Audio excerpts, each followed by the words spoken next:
Most people are afraid to fully embrace who they are. They hesitate to accept parts of themselves that might be seen as unacceptable because doing so makes them uncomfortable.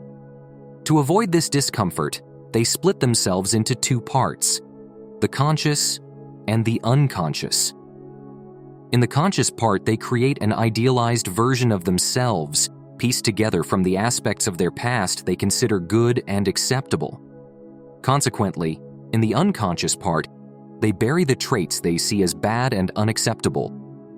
In Jungian psychology, this hidden aspect of the personality is known as the shadow. Without integrating the shadow into their personality, a person can never achieve their full potential. They will remain incomplete and fractured, living a life of regret instead of the full life they could have had. For example, suppose I've solved a few math problems and convinced myself that I'm a great mathematician. Then I meet some friends who tell me about their math club, where they tackle difficult math problems every weekend. This scares me because joining the club would challenge my self-image as a great mathematician. Instead of being an idealized figure, I would become a real person with both strengths and weaknesses. In this situation, I have two choices. The first is to avoid my shadow and let it grow. I could refuse to join the math club to maintain my idealized self-image as a great mathematician, but in doing so, I miss the chance to actually become one. The second choice is to confront and integrate my shadow. I could join the math club and realize I'm not as great as I thought. In the short term, this realization might hurt. I might discover I'm not good at geometry but excel in differential equations. I would then find my actual place among other mathematicians. By doing this, I would no longer be the great mathematician I imagined, but I would have the opportunity to become one.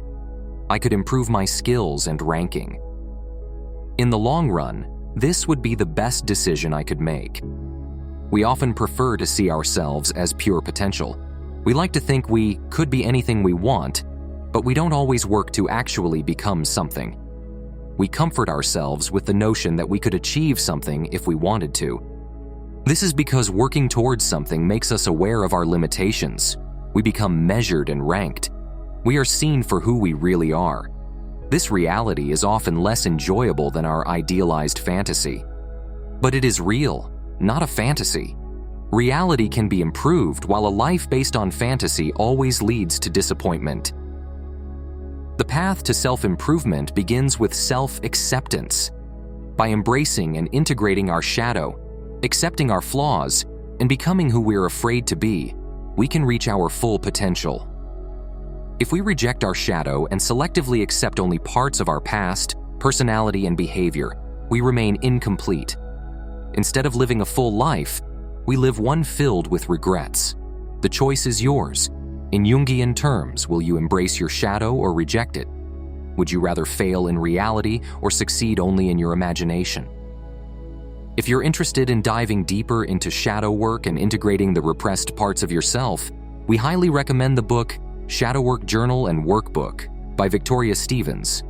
It's a fantastic resource for anyone looking to understand and embrace their shadow. You can find the link to the book in the description below. Thank you for watching this video. If you have any thoughts or questions, please share them in the comments. For more insights into psychology, self-improvement, and the journey to self-acceptance, consider subscribing to our channel.